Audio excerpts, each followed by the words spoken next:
Thank you, good evening. First things first, I'm English, and as an English person living abroad, I like to live a life that personifies what it means to be English in the 21st century. So every weekend I go binge drinking for 3 days, and then get knocked out in the quarter-final of something.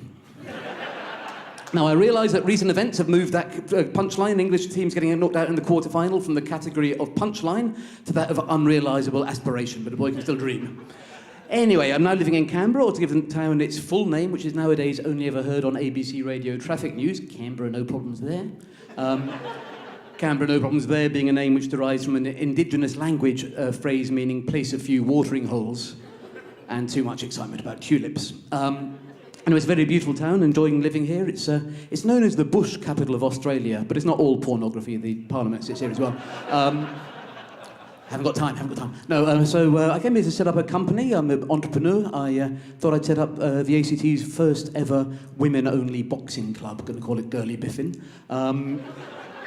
Not optimistic, to be honest. I've set up other companies in the past. They've been a shambles, each of them, every one of them. I spent a couple of years living in the Middle East. I set up there. I thought I'd try to bring communities together in a new way. So I set up the Middle East's first ever equal opportunity lap dancing club.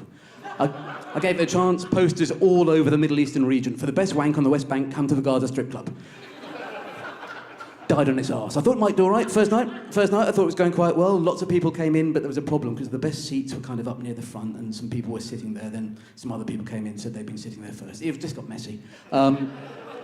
So I didn't want to give up on that part of the world. I thought, no, not everybody needs lap dancing. I know it's controversial, but stick with me for the logic. Not everybody needs lap dancing. People need food. So I thought I'd set up a company which would package and export food from that part of the world.